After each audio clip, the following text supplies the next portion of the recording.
Abra sua Bíblia no Evangelho de Mateus, capítulo 5, verso 13. Evangelho de Mateus, capítulo 5, verso 13.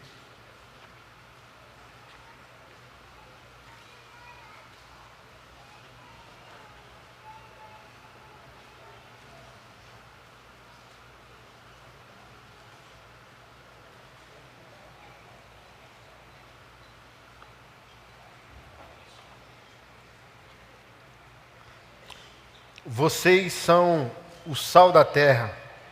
Ora, se o sal vier a ser insípido, como lhe restaurar o sabor? Para nada mais presta, senão para ser lançado fora e ser pisado pelos homens. Vocês são a luz do mundo. Não se pode esconder uma cidade situada no alto de um monte, nem se acende uma lâmpada para colocá-la debaixo de um cesto, mas num lugar adequado, onde ilumina bem a todos os que estão na casa. Assim brilhe também a luz de vocês diante dos outros, para que vejam as boas obras que vocês fazem e glorifiquem o Pai de vocês, que está nos céus.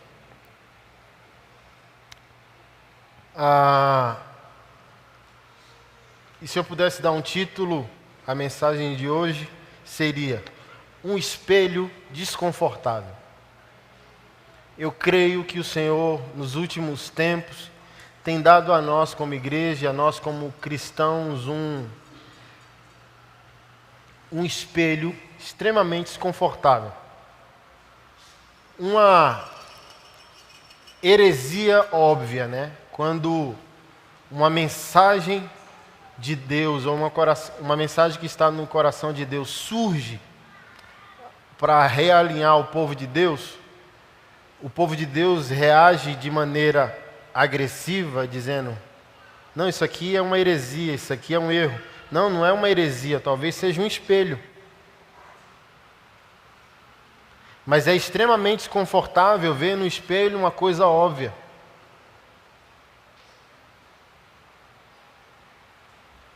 Ou você acha que o Sméagol, né, do Senhor dos Anéis, amava se ver no espelho da maneira que se tornou?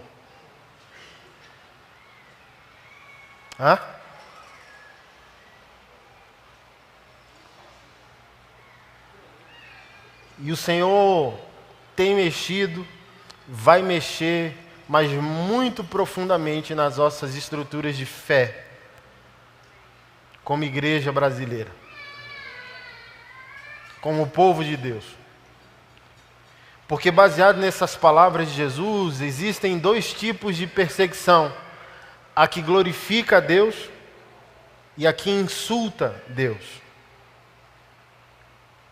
Um homem de Deus, São Paulo, que é um político também, bem envolvido com essas questões de direitos humanos e por aí vai. Ele postou algo essa semana que me tocou muito. Ele diz: uma coisa é nos odiarem por causa de Jesus. Outra coisa totalmente diferente é odiarem a Jesus por nossa causa.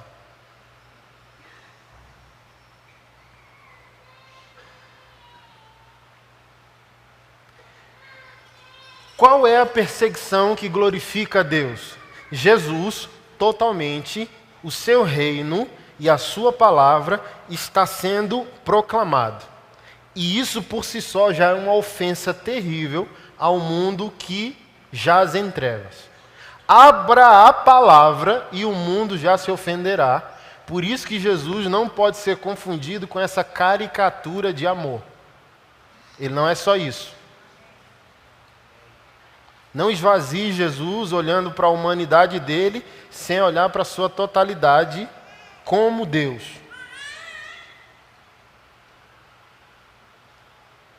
Então eu não sou daquela crença que o único atributo que Jesus tem é amor e o resto dos seus atributos ele deixou na cruz. Pelo contrário, um Deus furioso, possessivo, ciumento. Diz que o Espírito dele que habita em nós arde em ciúme. Está tão irado com a questão do pecado, que fez um lugar chamado inferno só para tratar com isso. Para pegar todo o objeto da sua ira e lançar eternamente em fogo eterno. Então ele não é essa customização pós-moderna, como se ele fosse um ursinho carinhoso que sempre tivesse uma palavra de consolo diante de mais um pecado que cometemos contra ele. Hoje, conversando com alguns homens de Deus, e esses homens de Deus dizendo: precisamos amar as pessoas, ok, mas do que nós estamos falando? Eu não sei mais, assim. Confusão é tão profunda que eu não sei mais definir o que é precisamos amar as pessoas. Precisamos, mas não podemos amá-las enquanto elas insultam o Senhor.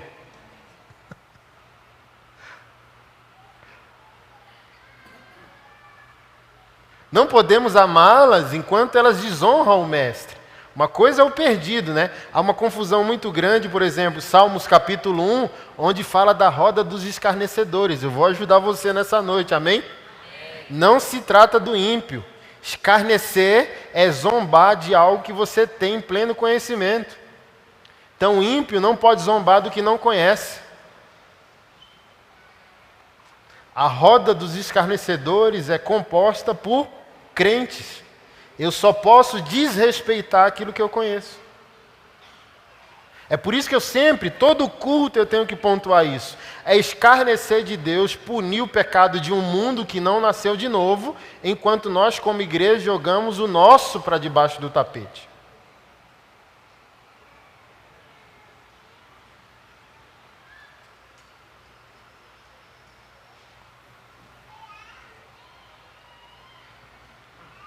A perseguição que glorifica a Deus é a perseguição da igreja no Oriente, dos nossos irmãos. Nossos irmãos islâmicos que se converteram, igreja na Coreia, igreja na China, igreja em Cuba, igreja debaixo de todo regime comunista, por exemplo, que tem um cristianismo como um inimigo páreo. Aquela é uma perseguição que glorifica a Deus. Onde Cristo, sua palavra, sua cruz, sua santidade, sua vontade está sendo proclamada, é uma ofensa. Por que o ditador quer que se fechem as igrejas e, se continuar pregando, se matem todos os cristãos? Porque Jesus não é um cara legal, como diz Tim Keller, um grande pastor e teólogo atual. Ele diz: você não mata caras legais, você só mata alguém que é uma ameaça. Então por que os nossos irmãos são perseguidos e mortos? Porque eles são uma ameaça, são um vírus no sistema. Eles são uma pane dentro do sistema. Eles estão dizendo: se eu implantar Cristo, eu subverto toda essa sociedade para a glória de Deus. Aí o ditador diz: então mate os caras antes que eles consigam se alastrar dentro do sistema. Essa é uma perseguição que glorifica a Deus. Você está pregando a totalidade, a santidade, a vontade, sem ter poeira debaixo do seu tapete, de maneira total. Goste quem gostar. Como os apóstolos disseram em Atos dos Apóstolos: mais vale agradar a Deus do que a homens. Então, se eu tenho plena consciência que eu estou servindo a Deus e vou ser perseguido por causa disso, isso glorifica a Deus. Mas há um segundo tipo de perseguição que não glorifica a Deus. E que perseguição é essa? Ser inútil. E ainda julgar as pessoas como elas deveriam viver a vida que você mesmo não está vivendo.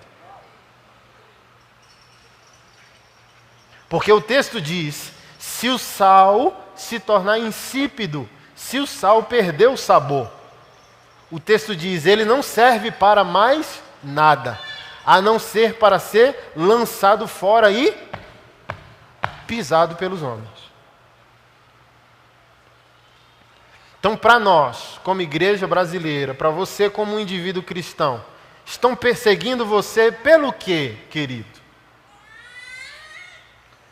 Porque num conceito errado de perseguição, você acha que ter sido mandado embora porque Você pregava demais para os seus amigos de trabalho, seu patrão te mandou embora, eu estou sendo perseguido no meu trabalho. Não, querido, é o contrário. Você não é pago para pregar, você é pago para trabalhar. Você desonrou Jesus, essa que é a verdade. Porque a pregação no ambiente de trabalho não pode ter capítulo e nem versículo. Ela tem que ser vívida. Ela tem que ser seu estilo de vida. Se eu fosse seu patrão, mesmo sendo pastor, eu mandava você embora. Eu não estou pagando você para você abrir a Bíblia, para discutir teologias, filosofias, ideologias. Eu estou pagando você para você trabalhar. Olha, pastor, preguei contra ideologia tal e me mandaram embora, aleluia. Não, você foi, me desculpa, tolo. Você não foi sábio. Perseguição é ser tão santo, tão santo, tão santo, tão comprometido com a ética de vida proposta pelo Evangelho, chegar primeiro no trabalho, sair por último, servir as pessoas. Você é tão santo que o sistema não aguenta você e tem que expurgar você. Porque antes do texto lido, bem-aventurados serão quando insultarem, perseguirem você e disserem todo o mal contra vocês. Ou seja, alguém tem que inventar uma mentira para poder ir contra você. As pessoas têm que distorcer os fatos para criar uma situação para botar você para fora de um contexto.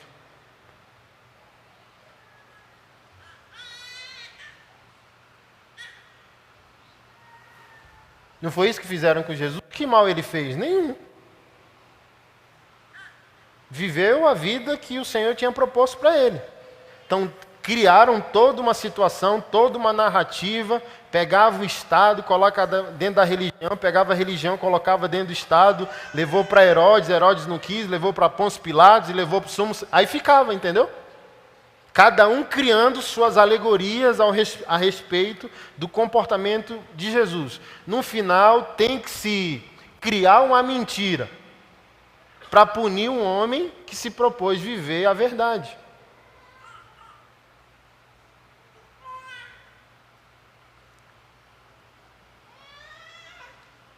Porque como as pessoas seguirão uma mensagem que não se aplica nem em nós?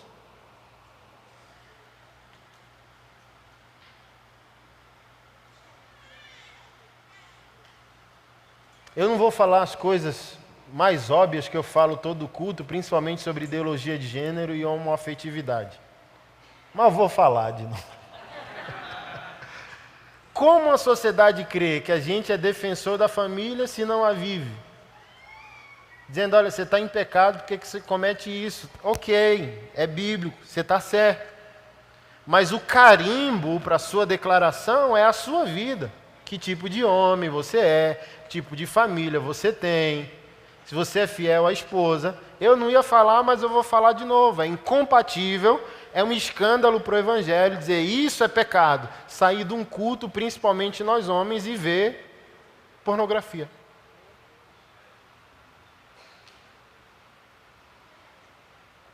É o sal perdendo sabor.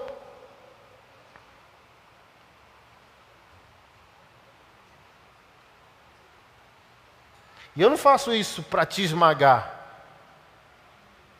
Eu falo isso para você buscar a rocha, entendeu? Conhecereis a verdade vos libertará.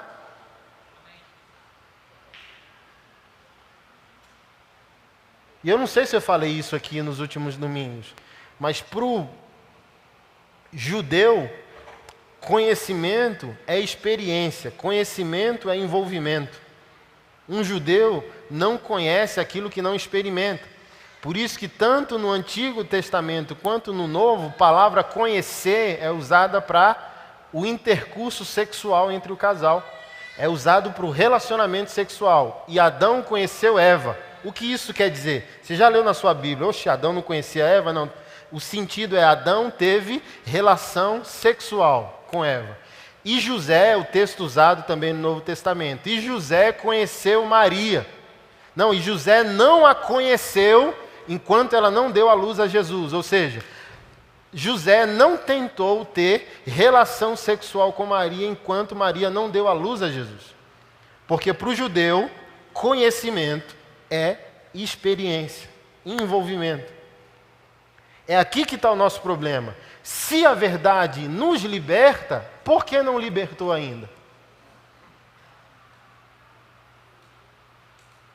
Alô? Se conhecer a verdade liberta, por que ainda não estamos livres? E você sabe do que eu estou falando. Porque não experimentamos a verdade que declaramos. É simples assim. Então, Deus não quer que você fale. Então, às vezes você fica zangado se eu disser para você que não tem versículo nem capítulo no ambiente do trabalho. Era para ter vida. Por quê? Você experimentou. Ao experimentar, não precisa abrir a Bíblia. Os irmãos de Atos não tinham Bíblia. E eles perturbaram o mundo. Então, eles não tinham privilégio nem de congregar como nós estamos congregados. As máximas congregações que existiram dentro do contexto de Atos dos Apóstolos eram vizinhos se convertendo, 3 casas, uma do lado da outra, e eles quebravam as paredes interiores e davam para a igreja. Então há relatos históricos de pequenos templos, porque não sei se você sabe, a igreja de Jesus não adorava Jesus de maneira coletiva como nós. Eles não podiam fazer isso no templo, porque o templo é judaico.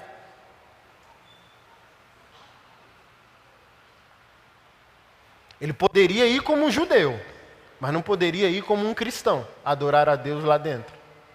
Então eles fizeram isso de maneira orgânica, espontânea, fluida.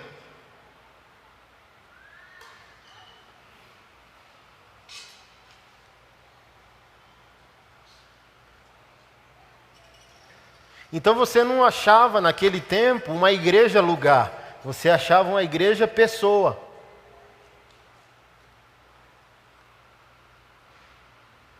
Que estavam comprometidas umas com as outras porque estavam comprometidas com Jesus. Mas não tinha um lugar igreja, não tinha o privilégio de um lugar como esse com uma placa ainda, olha que luxo. Com LED, com portaria, com seja bem-vindo, com banheiro, com departamento infantil. Eles não tinham esse luxo.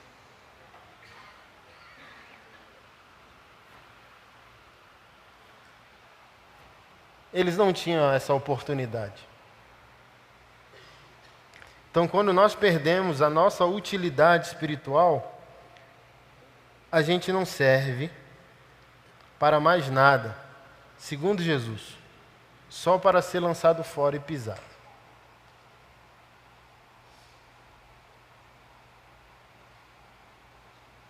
Não te quero porque você ama Jesus demais, é uma coisa. Não te quero porque você não se parece com Jesus. Não é outra coisa totalmente diferente? Que o mundo vai cobrar semelhança. Amanhã eu vou fazer uma postagem de um cara, já não é mais 50, 60, um roqueiro chamado Billy Corgan, vocalista de uma banda secular chamada Smashing Pumpkins. Curti muito. E ele, em depressão constante, sempre tentava suicídio. E numas dessas indas e vindas, Jesus mais uma vez converteu Saulo de Tarso sozinho. É aqui o meu dilema como igreja. A igreja ela se torna tão inútil, a igreja ela se torna tão ineficaz, que Deus tem que salvar pessoas perigosas sozinho. Ou você ia converter o Saulo de Tarso pós-moderno? Mas se você fosse salvo, você seria uma interferência. Hoje nós somos seletivos, já percebeu? Seletivos com a nossa santidade, seletivos com os nossos escândalos. Isso aqui é escândalo, isso aqui não é. E seletivos até com quem Jesus poderia salvar. A primeira fala de Billy Corgan, quando em uma tentativa de suicídio, Jesus apresentou a ele e evitou o suicídio. Deu amparo, foi luz nas trevas. E numa entrevista, quem curte rock and roll aqui sabe da relevância de uma banda como Smashing Pumpkins. Numa entrevista para uma revista de rock, ele diz: qual é o futuro do rock? Deus é o futuro do rock. Imagina um cara que 30 anos de sua carreira vestia até camisa satanista e perguntou: qual é o futuro do rock? Deus é o futuro do rock. Por que Deus é o futuro do rock? Porque Deus é impopular no rock, mas ele vai se tornar a coisa mais popular. E o que você poderia dizer? Aí o cara ficou irritado, né, o entrevistador, claro, né? E disse: se você pudesse falar algo para a igreja, o que você falaria? Que é o que eu vou postar amanhã. Ele disse: Jesus merece bandas melhores.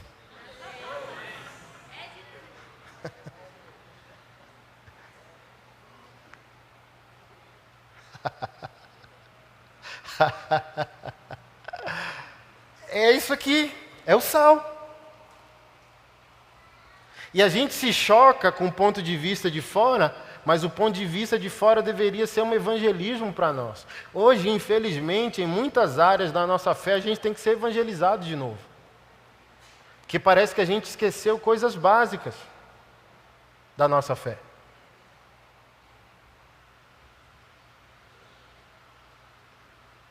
E você acha que eu discordo do irmão?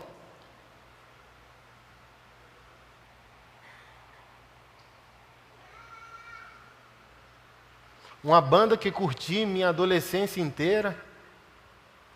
Quando eu entendi isso, né, sempre pessoas problemáticas assim foram meu objeto de adoração. A Deus de: ô Senhor, será que uma pessoa dessa pode ser salva? Será que uma pessoa dessa pode ser encontrada pelo Senhor? Quem não pode, irmão, ser encontrado pelo Senhor? Saulo de Tarso no time do inimigo e Deus dizendo: ele é a pessoa certa, eu só não tenho na minha casa alguém com coragem suficiente para ir derrubar ele do cavalo. Eu vou ter que descer na terra e fazer isso sozinho.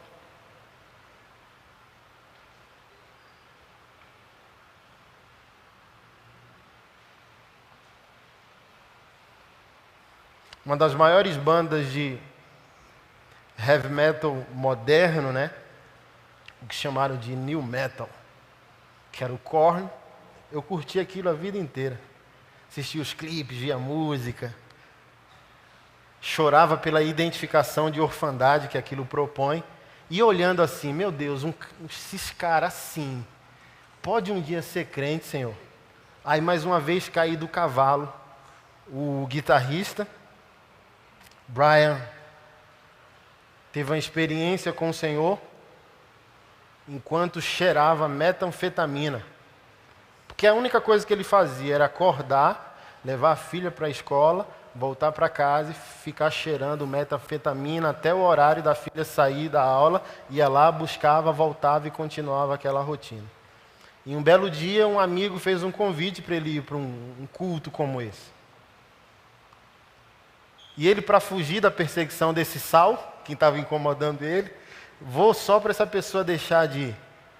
Nunca menospreze um simples convite de você trazer um amigo ao culto.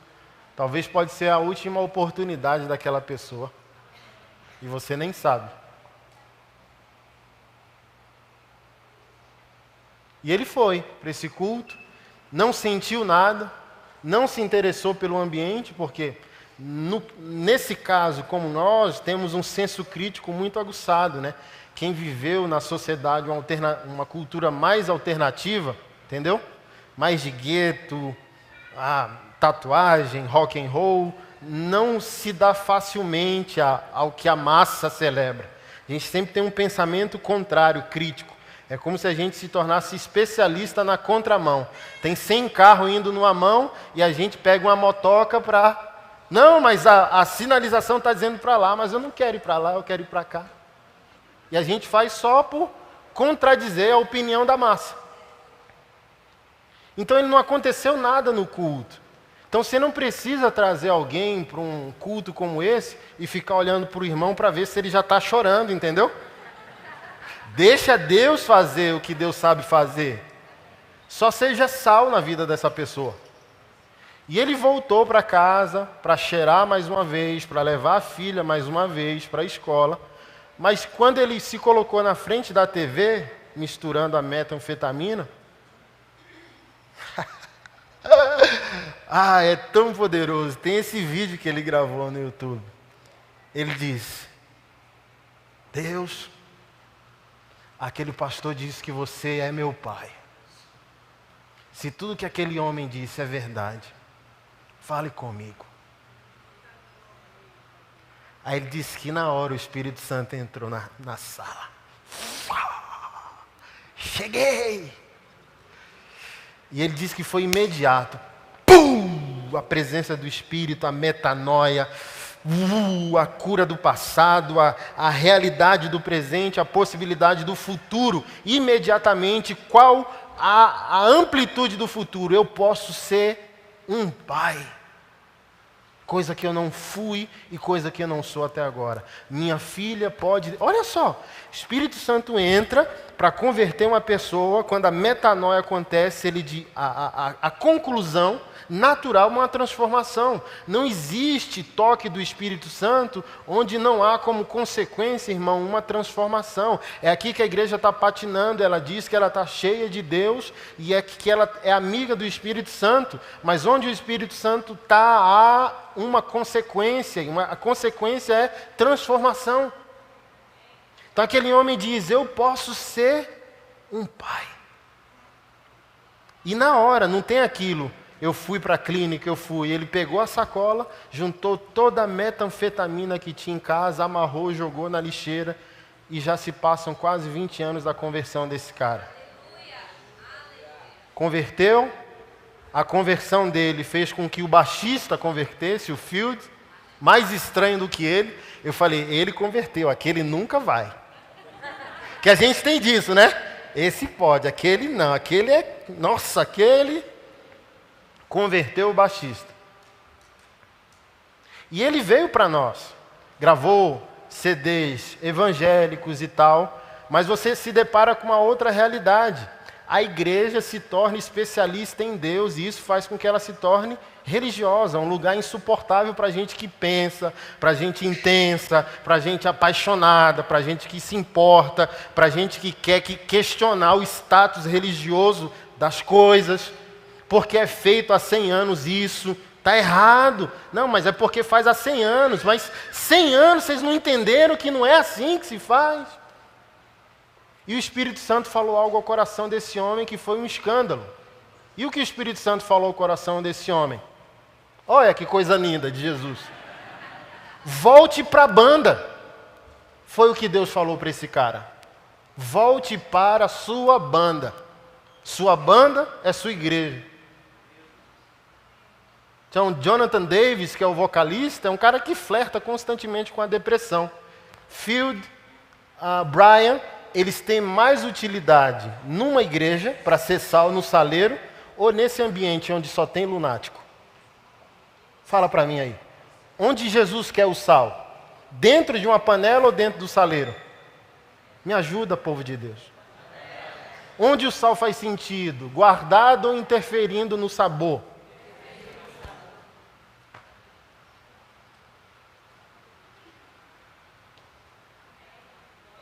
Aí a gente tem uma banda que não glorifica Jesus, uma banda que não é cristã, uma banda que é secular, com 2 homens de Deus dentro, e a gente na nossa religiosidade questionando. Sendo que se Jesus viesse hoje, ele estava fazendo o mesmo tipo de coisa, intrometido com assuntos que chocam a nossa religiosidade. Eu sempre falo essa loucura, ó o Billy. Essa foto tá feia, pega uma foto mais novinho, ele. Olha aí, cara, que coisa linda. Jesus convertendo Saulo de Tarso sozinho. Não pode, irmão. Jesus vai ficar chateado com a gente quando a gente chegar na presença dele. Vai dizer para nós, vocês só viveram com gente boa. Eu queria gente complicada, pá virada, gente lunática. Eu queria vocês envolvidos com problemas.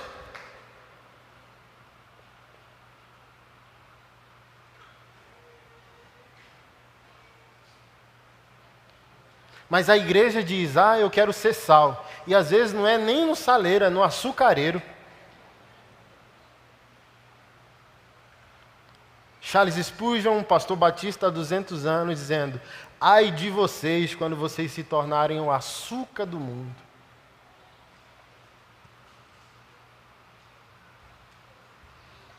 Jesus não chamou a gente para ser religioso e nem gente boa. Jesus chamou a gente para interferir nos problemas da vida. Então o crente não tem que ser aquele gente boa, que todo mundo gosta dele.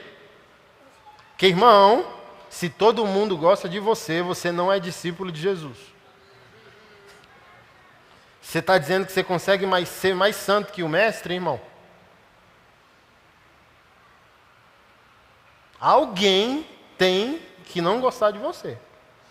Ou tem que ser equilibrado, 50-50. Se todo mundo odeia, está errado. Mas se todo mundo ama, também está errado.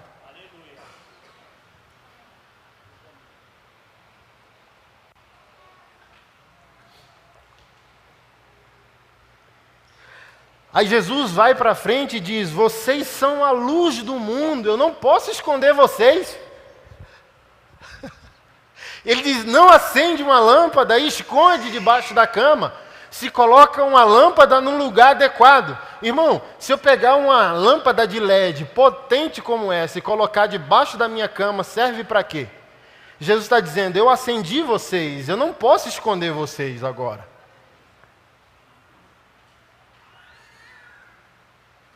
Eu acendi vocês e agora eu quero colocar vocês num lugar adequado. Sabe qual é o meu sonho? Quando às vezes eu estou chateado e discuto coisas óbvias como essa, um crente não pode ser crente e tocar numa banda que não é de crente. Eu falo: irmão, eu amo Jesus, sou apaixonado por Jesus e queria ser músico, guitarrista. Olha que povo estranho, irmão. E Jesus quer esse povo estranho. Eu falo para esses irmãos: meu sonho era ser guitarrista e tocar com chimbinha. Só para você ver que quando há um crente apaixonado por Jesus, irmão, se ele visitar o inferno, até do inferno ele traz colheita. É assim, eu amo tanto a Jesus, não brinque comigo não. Porque se eu passar perto do inferno, até os demônios eu deixo com dúvida. Demônio para e diz: rapaz, não é que é verdade que ele falou? Alguém que ama a Deus é extremamente perigoso para os planos do diabo, irmão.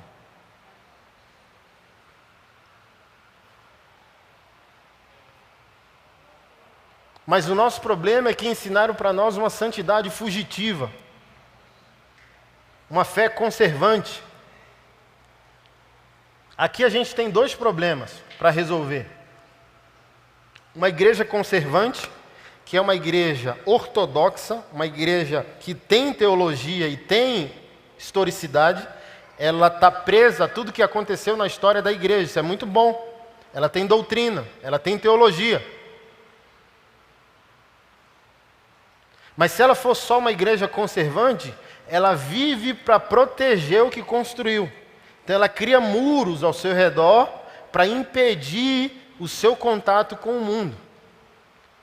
E do outro extremo a gente tem a igreja influente, onde o pastor veste chapolim, onde a gente pinta a igreja de preto, onde a gente põe fogos, a gente põe LED, a gente explode o confete na hora da conversão do perdido, onde o pastor já está pregando de vans, calça rasgada, tem tatuagem, usa iPad, modernizou, atualizou, ok, tudo é lícito. Mas essa igreja influente perdeu tradição, ortodoxia, é um outro problema. Então a gente, de um lado, tem uma igreja influente que sabe tocar o mundo, mas não tem profundidade bíblica.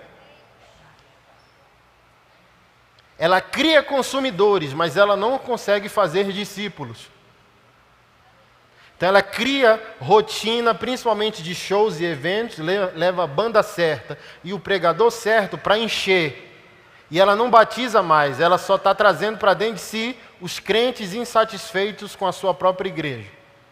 Aí eles vão migrando para outra igreja. Você está aqui?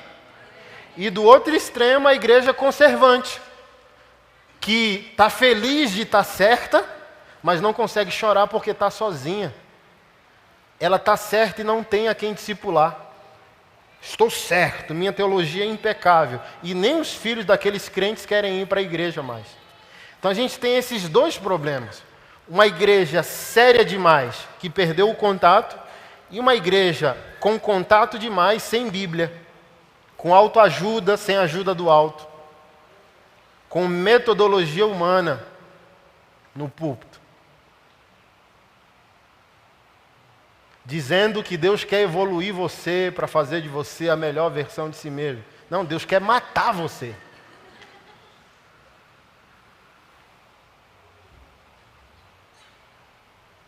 E fazer você nascer de novo.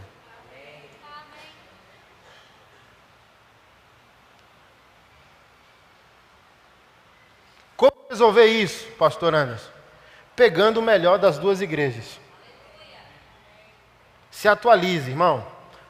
Eu sou da teologia do pastor Márcio Valadão. Só não pode pecar. Faça tudo, irmão. Pinte de preto, bote o LED, vira o giraia. Faça o possível para salvar uma vida. Mas quando essa vida chegar, tem a Bíblia para dar para ela.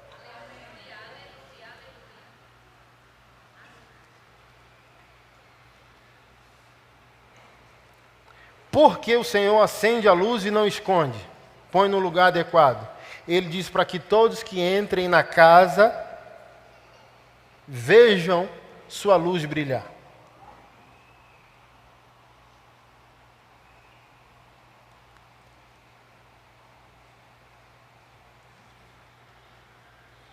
Para que vejam suas boas obras e glorifiquem o Pai de vocês que está nos céus. Quantas vezes Deus foi glorificado por causa da sua vida? Deixa eu aqui dar 3 fundamentos para a gente poder encerrar. O sal, principalmente, eu não quero focar na luz, eu quero focar no sal. O sal, ele tem inúmeras propriedades, funcionalidades. Inúmeros. Jesus, como diz por aí, é pareia, irmão. Jesus não dá ponto sem nó.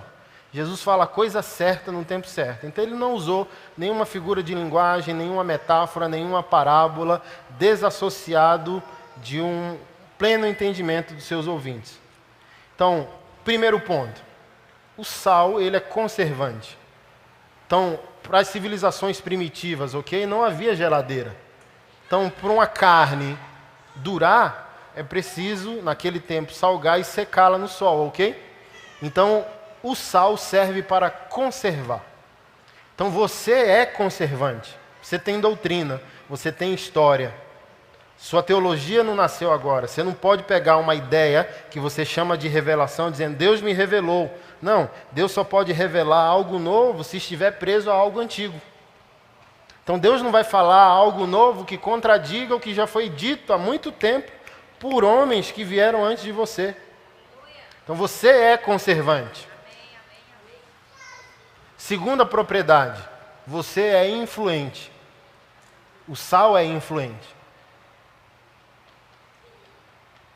O sal é intrometido.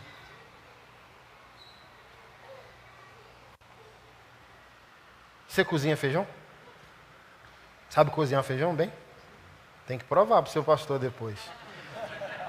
Por 1 quilo de feijão, você usa quantas colheres de sal?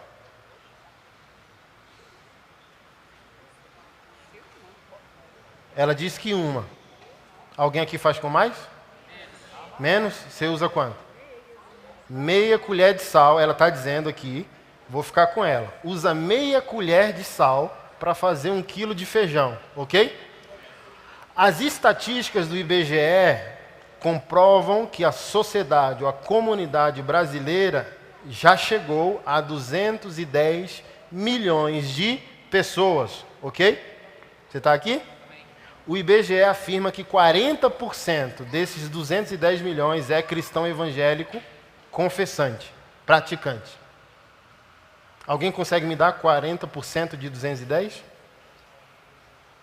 86 milhões. Hã? 84 milhões. O Brasil tem 210 milhões de pessoas, de habitantes, e o IBGE está dizendo que 54 milhões dessas pessoas são cristãs evangélicas. Não é nem cristãos, evangélicos e católicos. É só evangélicos, sem o católico. Você está aqui?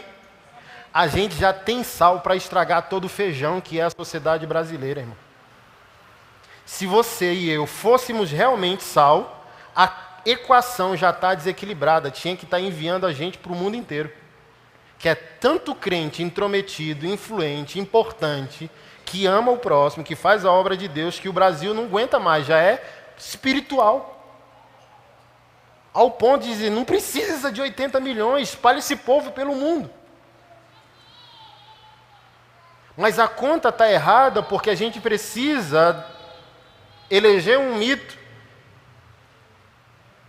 e dizer que um cara como Sérgio Moro precisa defender a unhas e dentes a Lava Jato, porque essa igreja, que é sal da terra e luz do mundo, não conseguiu criar um conceito de justiça para o país.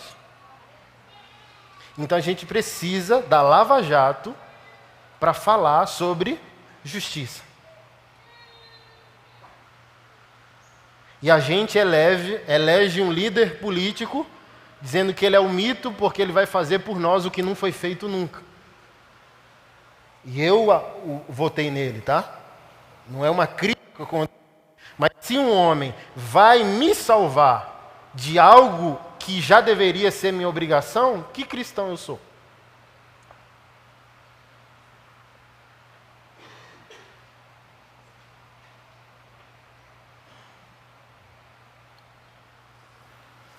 Ele não é um mito, ele é um homem.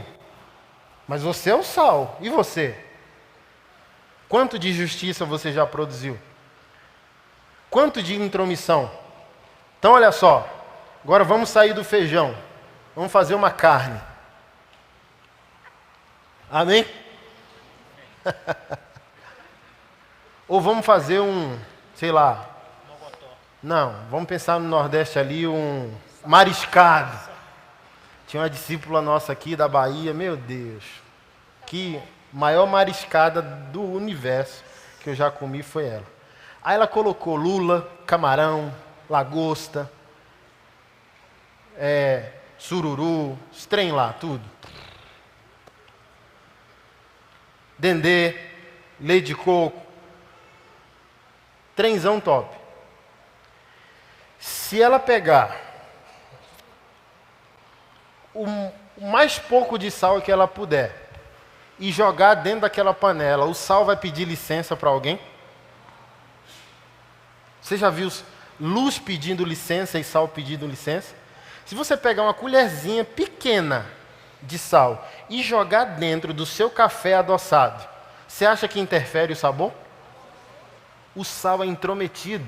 O sal, quando entra numa equação, as propriedades que ele possui interferem em todas as propriedades do outro elemento.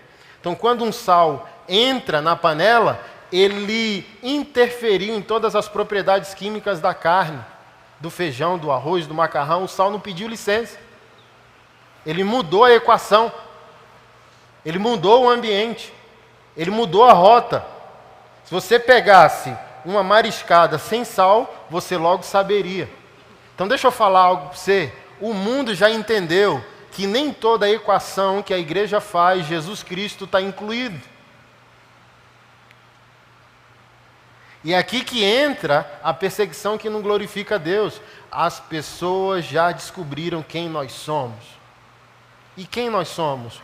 Um povo que ama afirmar o que está errado, sem necessariamente estar vivendo o que é certo.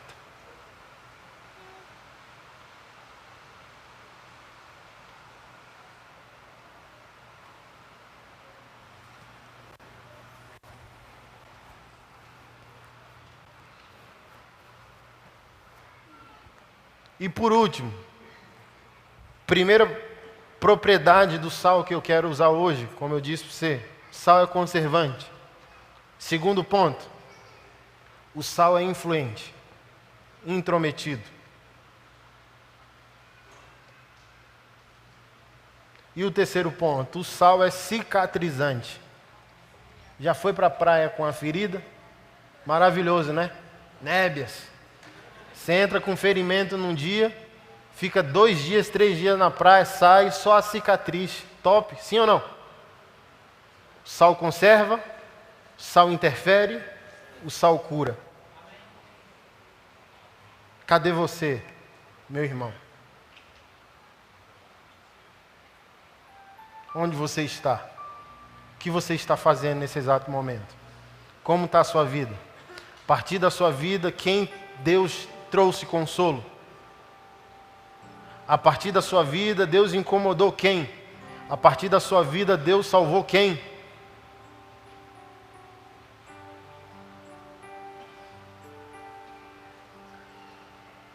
Cadê a sua luta como sal da terra pelos pequeninos de Jesus? Sabe qual é a minha dor hoje como ministro do Evangelho na igreja brasileira? Onde líderes constroem uma estrutura de poder ao seu redor, os profetas tremem. E eles passam a fazer lobby. Um acordo com o sistema.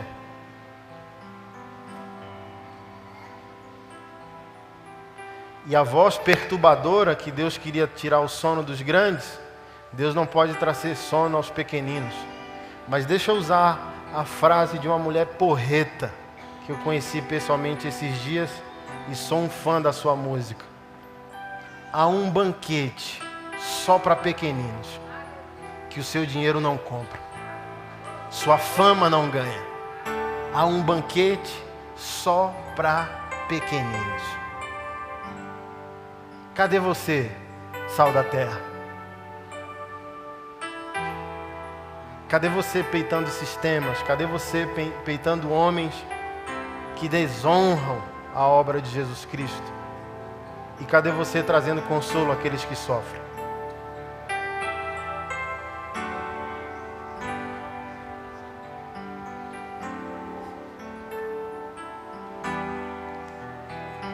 Cara, porque você vai falar que eu sou sal e o sal intervém. O sal muda a equação. Bota um sal no teu sorvete, macho, e vê se você consegue tomar.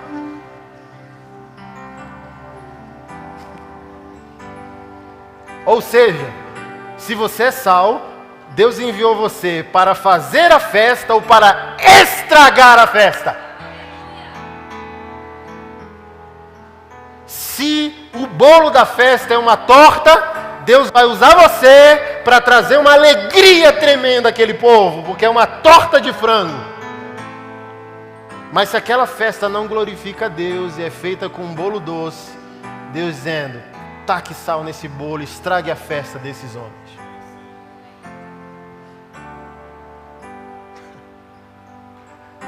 É por isso que Jesus chamou traidor de amigo e amigo de diabo. Jesus não é previsível. O cara vem para trair e Jesus diz, me beije, amigo. E faça rápido o que você veio fazer. Mas outro discípulo íntimo, companheiro, e o Senhor diz, diabo da minha vida. Porque me perturba com as coisas dos homens.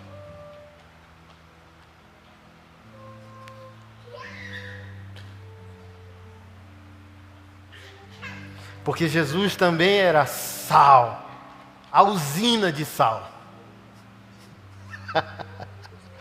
Era sal em estado bruto e máximo. Jesus não era apenas luz, Jesus era a hidrelétrica produzindo toda a energia. E ele diz, gente, eu não posso ter feito vocês nascerem de novo para fazerem vocês inúteis. Queridos irmãos, Jesus não pagou um alto preço pela vida de vocês na cruz, para vocês serem inúteis, e a única coisa que vocês conseguem dar para Deus é virem a um domingo numa igreja para congregarem.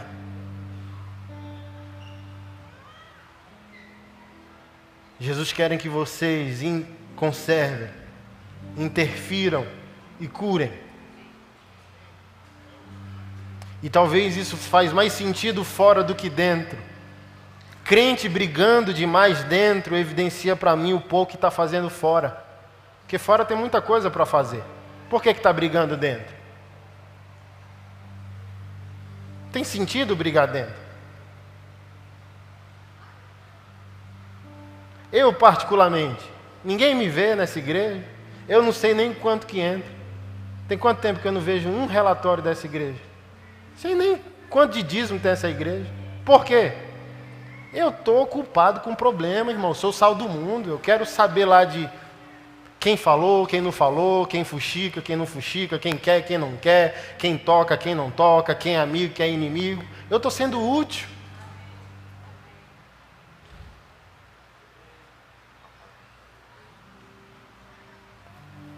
Estou dando fruto. Estou me intrometendo. Estou influenciando. Estou conservando. Estou enviando. Estou perturbando a vida das pessoas. E que tempo eu tenho para voltar e dizer, você viu a roupa da irmã? Nenhum. Mesmo que eu quisesse, não tem tempo. Você soube da briga? Não. Quer saber? Não. Eu não sei se isso ajuda meus irmãos, porque às vezes vem assim um drama. Pastor, você está sabendo? Oh, Lord. Não estou. Me fala aí. Então, às vezes, você tem que fazer um esforço para ouvir o que você não deveria estar mais ouvindo. Que você é o sal e a luz. Se você está brilhando, que tempo você tem para perder com quem não está? Se você virou o salzinho que Jesus está igual, já pegou o cara da carne? Jesus fez a carne, ó, igual o cara lá da carne. Oh. Jesus está fazendo isso com você? Chegando ali na panela, ó, somebody love, igual o cara da escolinha do professor Raimundo. Ou Jesus está dizendo, ô filho, você já tem idade espiritual para não estar mais nessa. Para não estar nesses probleminhas aí de ego, de...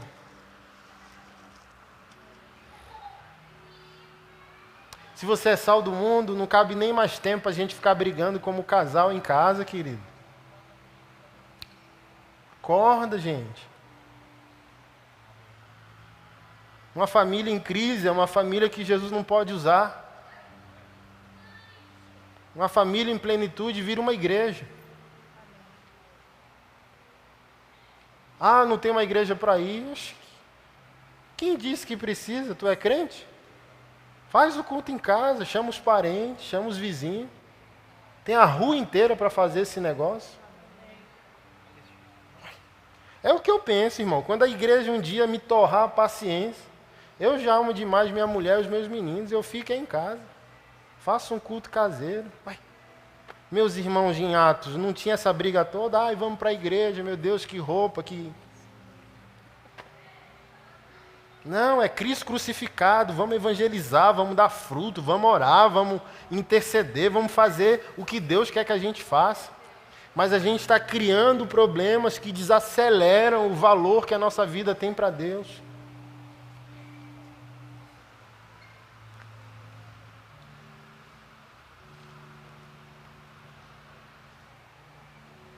Os crentes consumistas, criando pastores megalomaníacos, espírito de grandeza, não querem ser grandes porque querem servir muito. Pastores que compram seus seguidores de rede social. Tu sabia que existe esse trem? Que eu quero ser importante, quero ser influente.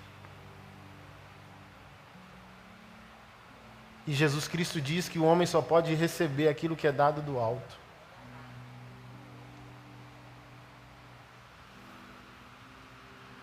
E eu quero encerrar com essa fala. Começando de nós, pastores, de mim, pastor.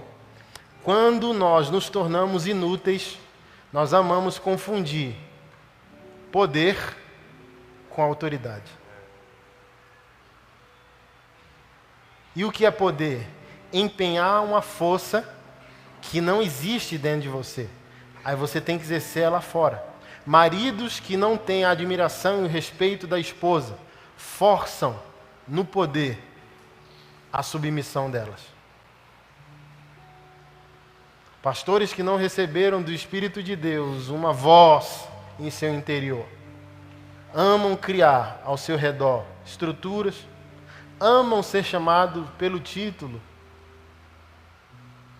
Existe o respeito a nós, é válido, mas me chame do que você quiser.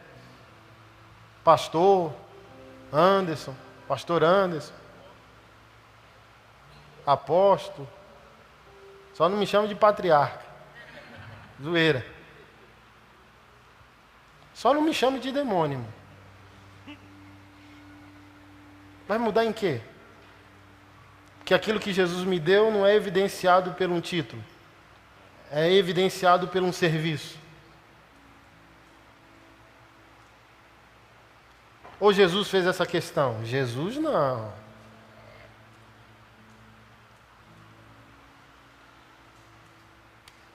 E você quer sair daqui nessa noite com temor? Não conheça Jesus sem o Cristo. É aqui que está a tragédia. Ensinaram para nós seguir o Jesus, mas não ensinaram para nós seguir a ofensa de Deus, que é o Cristo. Por isso que o espírito da apostasia não é o espírito do anti-Jesus, é o espírito do anti-Cristo. Todo mundo ama Jesus, porque Jesus é essa caricatura de amor. Mas o Cristo não, o Cristo é o Redentor, o Cristo é o incômodo, o Cristo é a perturbação, o Cristo é o poder chamando para o novo nascimento, o Cristo é o que chama para a responsabilidade, o Cristo é o que diz que se não houver fruto, a árvore será cortada a partir das suas raízes. Não é o Jesus, é o Cristo. E você só vai decidir ser um cristão conservante, influente e medicinal se você juntar as duas coisas. Eu sigo Jesus Cristo. Nem um Cristo para não virar um radical e nem Jesus para me amaciarem demais e eu virar o açúcar do mundo. Eu sigo Jesus Cristo. A revelação total de quem Deus é. Seu amor, porém sua autoridade.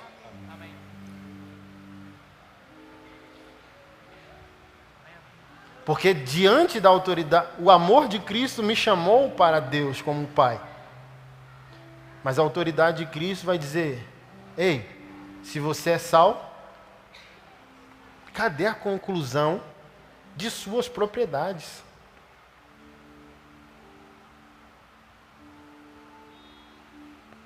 O que estamos fazendo juntos lá na terra? Pergunta isso para nós.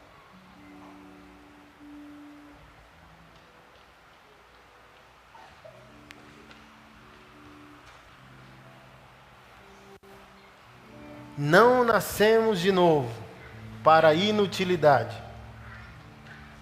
Nascemos de novo para toda boa obra. Amém, irmão?